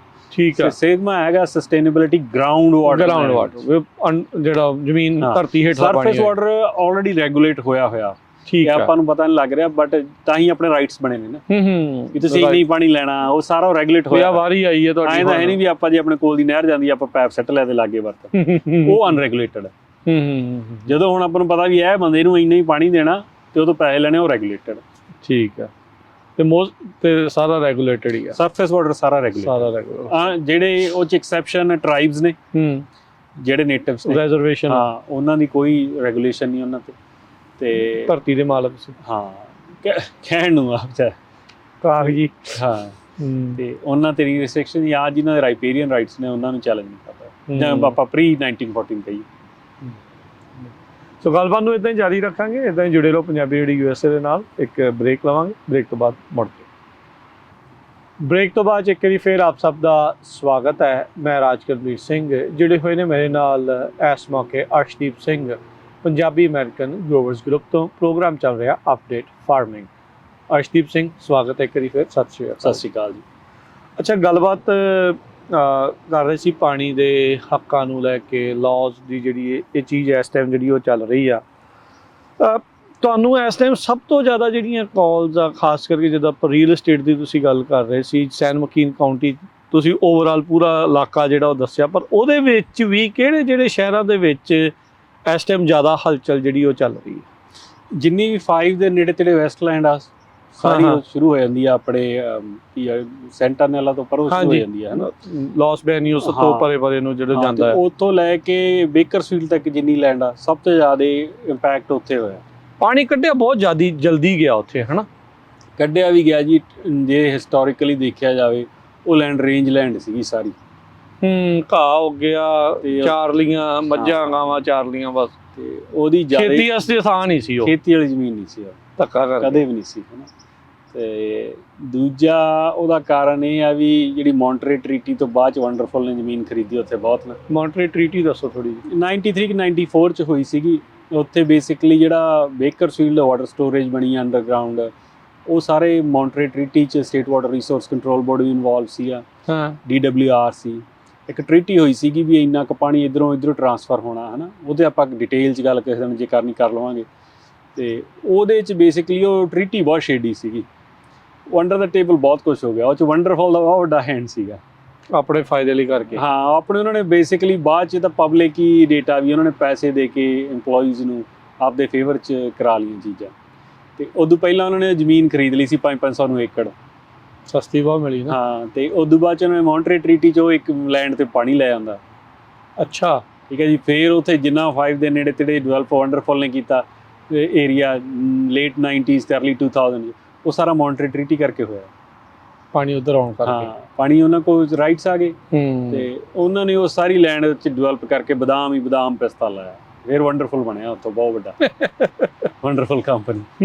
ਠੀਕ ਹੈ ਜੀ। ਉਹਨਾਂ ਦੀ ਰੇਸ ਦੇਖ ਕੇ ਉਹਨਾਂ ਨੇ ਇਕੱਲੇ ਆਪ ਨਹੀਂ ਕੀਤੇ ਗਏ। ਫਿਰ ਉਹਨਾਂ ਨੇ ਜੇ ਇਕੱਲਾ ਹੀ ਹੁੰਦਾ, ਚਲੋ ਇਹ ਆਪਾਂ ਹੋਰ ਪਾਸੇ ਨੂੰ ਚਲੇ ਗਏ, ਪਰ ਹੋਰ ਵੀ ਬਹੁਤ ਉਹਨਾਂ ਨੇ ਲੋਕਾਂ ਨੂੰ ਅਪਰਚੁਨਿਟੀ ਦਿੱਤੀ ਵੀ ਤੁਸੀਂ ਵੀ ਆਓ ਨਾਲ, ਇਕੱਠੇ ਪਾਣੀ ਕਰਦੇ ਅਸੀਂ ਦੇਵਾਂਗੇ ਆਪਦੇ ਹਿੱਸੇ 'ਚ, ਤੁਸੀਂ ਲੈਂਡ ਲੈ ਕੇ ਡਿਵੈਲਪ ਕਰੋ ਤੇ ਸਾਨੂੰ ਹੀ ਵੇਚੋ, ਅਸੀਂ ਪ੍ਰੋਸੈਸਿੰਗ ਹਾਊਸ ਖਰੀਦਦੇ ਹਾਂ। ਉਹ ਸਾਰੀ ਲੈਂਡ ਉਸ ਐਂਗਲ ਤੋਂ ਡਿਵੈਲਪ ਹੋ ਗਈ। ਉਹ ਹੋਣੀ ਨਹੀਂ ਚਾਹੀਦੀ ਸੀ ਕਦੇ ਵੀ। ਠੀਕ ਹੈ ਜੀ। ਫਿਰ ਜਿਹੜੇ ਉਹਨਾਂ ਨੇ ਛੋਟੇ ਗਰੋਅਰਾਂ ਨੂੰ ਲੈ ਕੇ ਦਿੱਤੀ, ਜਿਨ੍ਹਾਂ ਨੂੰ ਉਹ ਪਾਣੀ ਵੀ ਦਿੰਦੇ ਸੀ, ਵੇਚਦੇ ਸੀ, ਤੇ ਮਗਰ ਉਹ ਖਰੀਦਦੇ ਵੀ ਸੀ ਉਹਦੀ ਕਰਾਪ। ਹੁਣ ਵੰਡਰਫੁਲ ਨੇ ਤਾਂ 30-40 ਸਾਲ ਪੈਸੇ ਬਣਾ ਲਏ, ਤੇ ਜੇ ਉਹ ਲੈਂਡ ਹੁਣ ਖਾਲੀ ਵੀ ਪਈ ਆ ਤਾਂ ਉਹਨਾਂ ਕੋਲ ਵਾਟਰ ਰਾਈਟਸ ਹੈਗੇ ਆ ਸਾਰੀ ਲੈਂਡ ਦੇ, ਪਾਣੀ ਉਹ ਵਾਟਰ ਰਾਈਟਸ ਵੇਚੀ ਜਾਂਦੇ ਆ, ਸਟੇਟ ਨੂੰ ਹੀ ਵੇਚੀ ਜਾਂਦੇ ਆ ਵਾਪਸ। ਉਹਨਾਂ ਤੋਂ ਹੀ ਲੈ ਕੇ 250 ਨੂੰ, ਉਹਨਾਂ ਨੂੰ 500 ਨੂੰ ਵੇਚੀ ਜਾਂਦੇ ਵਾਪਸ। ਠੀਕ ਹੈ ਜੀ। ਤੇ ਜਾਂ ਉਹਨਾਂ ਨੇ LA ਨੂੰ ਵੀ ਵੇਚਿਆ ਆਪਦਾ ਸ਼ੇਅਰ, ਮਿਊਨਿਸਪਲ ਕਾਰਪੋਰੇਸ਼ਨ ਵਾਲੇ, ਸ਼ਹਿਰ ਨੂੰ ਜਾਂਦਾ, ਉਹਦੇ 'ਚ ਵੀ ਉਹਨਾਂ ਨੇ ਵੇਚਿਆ ਆ ਪਾਣੀ। ਤੇ ਜਿਹੜੇ ਵਿਚਾਰੇ ਮਾੜੇ ਗਰੋਅਰ ਸੀ ਉਹ ਫਸ ਗਏ ਹੁਣ ਉੱਥੇ, ਕਿਉਂਕਿ ਉਹ ਗਾਂ ਦੀਆਂ ਲੈਂਡ ਹੋ ਗਈ, ਟਰਾਂਸਫਰ ਹੋ ਗਈ, ਤੇ ਰਾਈਟ ਹੁੰਦੇ ਨਹੀਂ। ਰਾਈਟ ਹੁਣ ਪਾਣੀ ਹੈ ਹੀ ਨਹੀਂਗਾ ਥੱਲੇ। ਉੱਥੇ ਪਾਣੀ ਦੇ ਤੁਹਾਡੇ ਕੋਲ ਸਰਫੇਸ ਵਾਟਰ ਡਿਪੈਂਡ ਕਰਦਾ ਸੀ, ਜਿਹੜਾ ਇੱਧਰੋਂ ਆਉਂਦਾ ਉਹ ਹੈ ਨਹੀਂਗਾ ਅਵੇਲੇਬਲ ਨਹੀਂ। ਇਹਨਾਂ ਮਹਿੰਗਾ ਹੀ ਬਹੁਤ ਹੋ ਗਿਆ।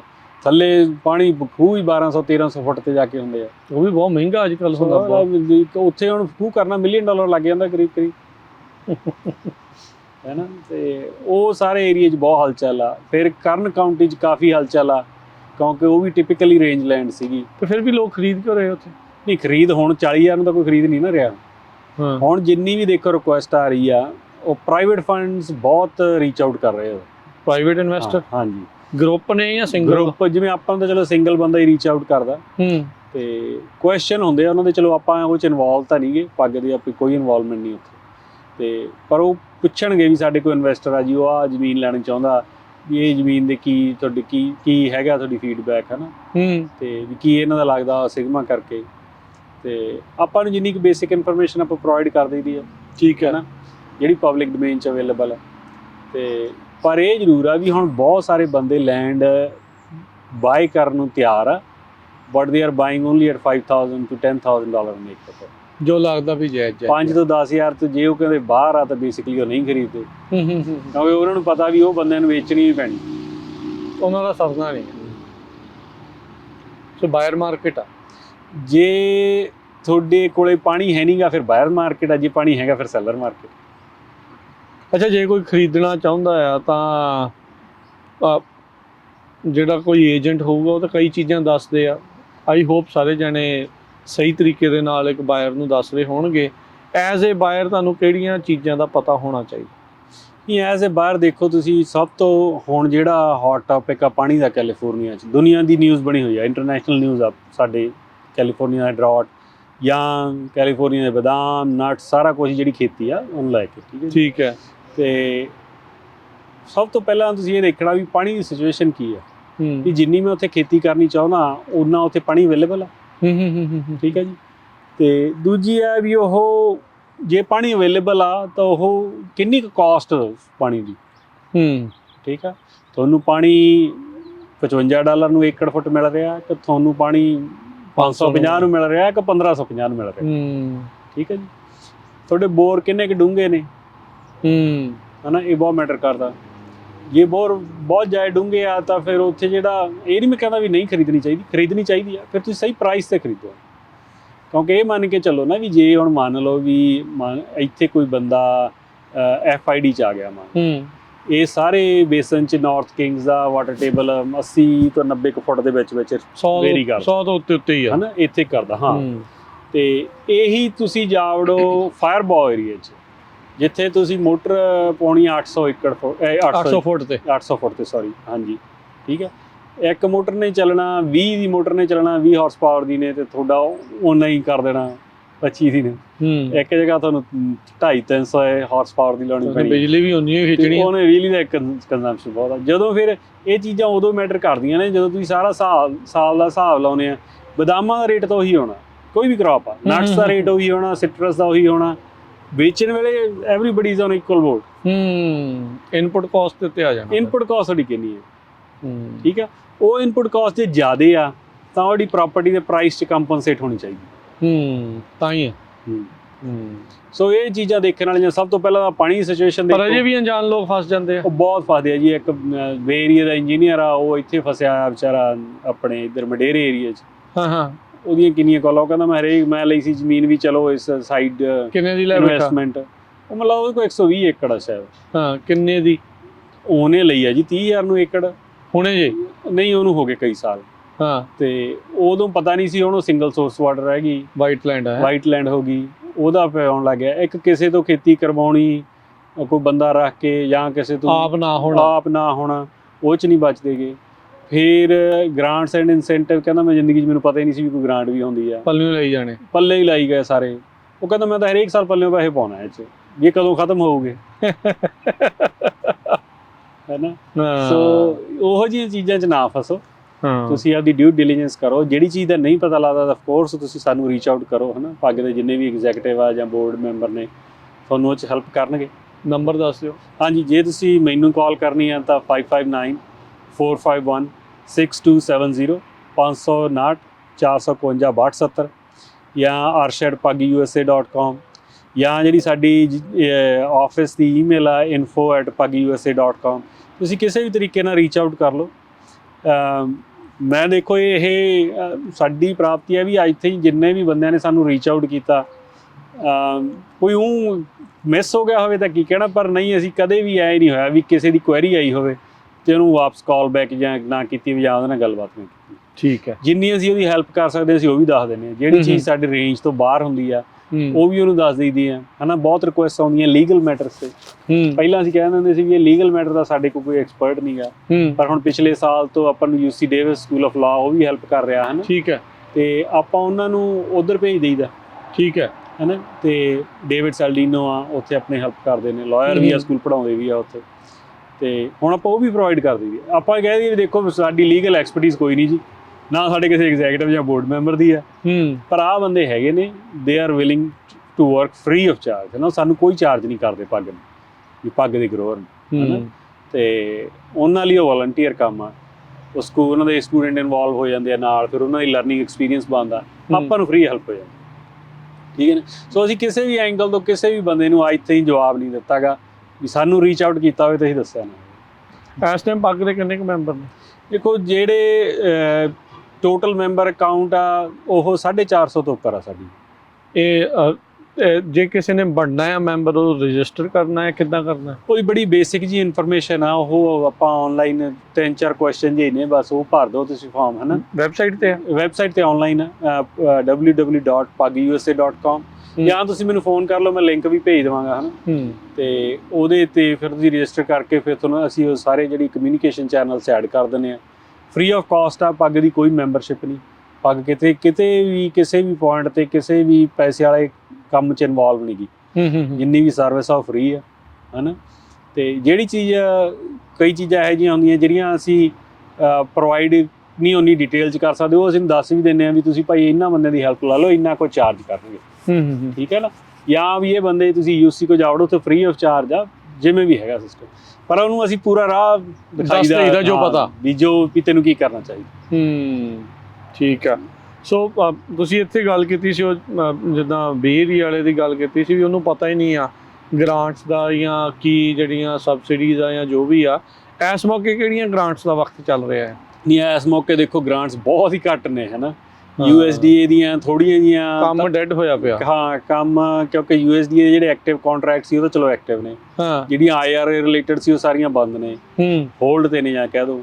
ਤੇ ਜਿਹੜੀਆਂ ਦੂਜੀਆਂ ਗ੍ਰਾਂਟਸ ਨੇ, ਸਟੈਂਡਰਡ ਗ੍ਰਾਂਟਸ, ਉਹੀ ਚੱਲ ਰਹੀਆਂ ਵੀ ਤੁਸੀਂ ਇਰੀਗੇਸ਼ਨ ਸਿਸਟਮ ਅਪਗ੍ਰੇਡ ਕਰਾਉਣਾ, ਉਹਦੀ ਪਰ ਡੈਡਲਾਈਨ ਪਹਿਲੇ ਕੁਆਟਰ 'ਚ ਹੀ ਜ਼ਿਆਦਾ ਚਾਂਸ ਹੁੰਦਾ ਉਹਨਾਂ ਦੇ ਫਿਸਕਲ ਈਅਰ ਦੇ ਹਿਸਾਬ ਨਾਲ, ਜਿਹੜਾ ਅਕਤੂਬਰ ਤੋਂ ਸ਼ੁਰੂ ਹੁੰਦਾ ਨਾ, ਅਕਤੂਬਰ ਦਸੰਬਰ ਦਾ। ਜਿਨ੍ਹਾਂ ਨੇ ਉਦੋਂ ਐਪਲੀਕੇਸ਼ਨਾਂ ਲਾਈਆਂ ਸੀ ਉਹਨਾਂ ਨੂੰ ਹੁਣ ਡਿਸੀਜਨ ਆ ਰਹੇ ਨੇ ਵੀ ਕਿਸੇ ਨੂੰ ਮਿਲ ਗਈ, ਕਿਸੇ ਨੂੰ ਨਹੀਂ ਮਿਲੀ, ਵਟ ਹੈ ਨਾ।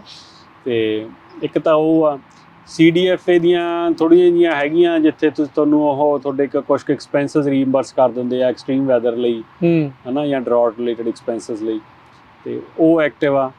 ਤੇ ਬਾਕੀ ਤਾਂ ਹੁਣ ਜ਼ਿਆਦਾ ਗ੍ਰਾਂਟਸ ਐਕਟਿਵ ਆਹ ਸਾਲ ਦੇ ਐਂਡ ਤੇ ਅਗਲੇ ਸਾਲ ਦੇ ਸ਼ੁਰੂ 'ਚ ਹੋਣਗੀਆਂ। ਜਾਂ ਸਵੀਪ ਵਾਲੀਆਂ, ਸਵੀਪ ਆ, ਹੈਲਥੀ ਸੋਇਲ ਆ, ਹੋਰ ਵੀ ਕਈ ਗ੍ਰਾਂਟਸ ਨੇ। ਇਹ ਲੋਕਲ ਸਟੇਟ ਦੀਆਂ ਹੈ? ਇਹ ਸਟੇਟ ਦੀ। ਤੁਸੀਂ ਲਾਸਟ ਟਾਈਮ ਜਦੋਂ ਦੱਸ ਰਹੇ ਸੀਗੇ, ਪਿੱਛੇ ਜੇ ਦੱਸਿਆ ਸੀਗਾ ਵੀ ਜਿਹੜੇ ਬਜਟ ਨੂੰ ਲੈ ਕੇ ਤੁਹਾਨੂੰ ਪੱਗ ਵਾਲਿਆਂ ਨੂੰ ਉੱਥੇ ਸੱਦਿਆ ਗਿਆ ਸੀਗਾ, ਉਹਦੀ ਕੀ ਅਪਡੇਟ ਹੈਗੀ ਆ? ਦੇਖੋ ਜੀ, ਬਜਟ ਵਾਲੀ ਮੀਟਿੰਗ 'ਚ ਆਪਾਂ ਬੈਠੇ ਸੀ, ਹੈ ਨਾ, ਤੇ ਉੱਥੇ ਆਪਾਂ ਆਪਦੀ ਇਨਪੁਟ ਦਿੱਤੀ ਸੀ। ਉਸ ਤੋਂ ਬਾਅਦ ਦੇ ਵਿੱਚ ਜਿਹੜੇ ਬੰਦੇ ਪਾਲਿਸੀ ਬਣਾਉਂਦੇ ਆ, CDFA ਦਾ ਸਟਾਫ ਤੇ ਕੁਛ ਕੁ ਵਾਲੰਟੀਅਰ ਰਲ ਕੇ, ਜਿਨ੍ਹਾਂ ਨੇ ਉਹ ਸੈਕਟਰੀ ਨੂੰ ਰეკਮੈਂਡੇਸ਼ਨ ਲਿਖਣੀਆਂ ਹੁੰਦੀਆਂ ਨੇ, ਉਹਦੇ 'ਚ ਵੀ ਹੁਣ ਆਪਣੀ ਇਨਵੋਲਵਮੈਂਟ ਆ, ਹੈ ਨਾ। ਉਹਦਾ ਮੈਂ ਇੱਕ ਮੈਂਬਰ ਹਾਂ ਉਸ ਟੀਮ ਦਾ, ਠੀਕ ਹੈ। ਪਰ ਆਪਾਂ ਉਸ 'ਚ ਬਹੁਤ ਲੇਟ ਐਂਟਰ ਹੋਏ ਸੀ, ਪਰ ਆਪਣੀ ਪਾਰਟੀਸਪੇਸ਼ਨ ਨੂੰ ਦੇਖ ਕੇ ਉਹਨਾਂ ਨੇ ਐਕਸੈਪਸ਼ਨ ਲਿਖੀ ਸੀਗੀ ਟੀਮ ਨੇ, ਬਈ ਤੁਹਾਨੂੰ ਵੋਟਿੰਗ ਰਾਈਟਸ ਨਹੀਂ ਹੋਣਗੇ ਕਿਉਂਕਿ ਉਹ ਟੀਮ ਆਲਰੇਡੀ ਬਣੀ ਹੋਈ ਆ। ਅੱਛਾ ਜੀ, ਪਰ ਤੁਸੀਂ ਐਜ਼ ਇਨਪੁਟ ਦਿਓ, ਆ ਕੇ ਬੈਠੋ, ਐਡਵਾਈਸ ਕਰੋ, ਬੈਠੋ। ਤਾਂ ਉਹਦੇ 'ਚ ਵੀ ਆਪਣੀ ਇਨਵੋਲਵਮੈਂਟ ਹੈਗੀ ਆ। ਉਹ ਅਸੀਂ ਮੰਥਲੀ ਮੀਟਿੰਗ ਹੁੰਦੀ ਹੈ ਸਾਡੀ, ਹੈ ਨਾ, ਤੇ CDFA ਸਟਾਫ ਵੀ ਆਉਂਦਾ, ਉਹ ਵੀ ਪ੍ਰੈਜ਼ੈਂਟ ਕਰਦਾ ਸਾਡੇ ਮੂਹਰੇ ਆ ਕੇ, ਤੇ ਉਹਨਾਂ ਚੀਜ਼ਾਂ 'ਚ ਆਪਣੀ ਇਨਵੋਲਵਮੈਂਟ ਹੈਗੀ ਆ। ਹੁਣ ਵੀ ਬਜਟ ਕਿਵੇਂ ਸਪੈਂਡ ਹੋਣਾ, ਅੱਗੇ ਦੇਖੋ ਰਾਜਕਰਨ ਜੀ, ਜਦੋਂ ਆਪਾਂ ਰੇਡੀਓ ਪ੍ਰੋਗਰਾਮ ਸ਼ੁਰੂ ਕੀਤਾ ਹੁੰਦਾ ਸੀਗਾ, ਆਪਾਂ ਨੂੰ ਗ੍ਰਾਂਟਾਂ ਦਾ ਪਤਾ ਹੀ ਨਹੀਂ ਹੁੰਦਾ ਸੀ, ਨਹੀਂ ਸੀ ਪਤਾ, ਉਦੋਂ ਪਤਾ ਲੱਗਦਾ ਜਦੋਂ ਲੰਘ ਜਾਂਦਾ ਸੀਗਾ। ਹੁਣ ਦੇਖੋ ਵੀ ਆਪਣਾ ਸਫ਼ਰ ਇੱਥੇ ਚਲਾ ਗਿਆ ਵੀ ਜਿੱਥੇ ਜਿਨ੍ਹਾਂ ਨੇ ਸੈਕਟਰੀ ਨੂੰ ਰੈਕਮੈਂਡ ਕਰਨਾ ਵੀ ਇਹ ਪੈਸੇ ਐਂ ਸਪੈਂਡ ਹੋਣੇ ਚਾਹੀਦੇ ਆ, ਉੱਥੇ ਆਪਣੀ ਇਨਵੋਲਵਮੈਂਟ। ਤੁਸੀਂ ਦੇਖਦੇ ਆ ਵੀ ਓਵਰਆਲ ਵੇਸਟਫੁਲ ਬਹੁਤ ਆ ਕੰਮ? ਵੇਸਟਫੁਲ ਤਾਂ ਦੇਖੋ ਹੈਗਾ ਹੀ ਹੈਗਾ, ਉਹਦੇ ਬਹੁਤ ਕਾਰਨ ਆ। ਜਿਹੋ ਜਿਹਾ ਸਿਸਟਮ ਬਣਿਆ ਉਹ ਕਿਸੇ ਨੂੰ ਆਪਾਂ ਪੁਆਇੰਟ ਫਿੰਗਰ ਨਹੀਂ ਕਰ ਸਕਦੇ।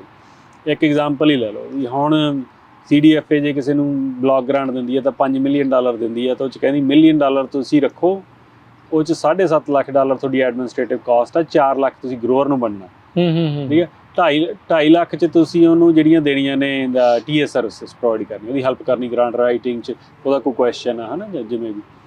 ਤੇ ਹੁਣ ਬੇਸਿਕਲੀ $7.5 ਲੱਖ ਦਾ ਗਰੋਅਰ ਨਹੀਂ ਨਾ ਪਹੁੰਚ ਰਿਹਾ, ਮਿਲੀਅਨ ਹੀ ਲਾਓ, ਚਲੋ ਮੰਨ ਲਓ ਵੀ 25% ਤਾਂ ਉੱਡ ਗਿਆ ਨਾ, 20%, ਠੀਕ ਹੈ ਜੀ। CDFA ਕਰ ਨਹੀਂ ਸਕਦਾ ਕਿਉਂਕਿ ਉਹਨਾਂ ਕੋਈ ਨਾ ਸਟਾਫ ਨਹੀਂ ਉਹ ਹਾਇਰ ਕਰ ਸਕਦੇ।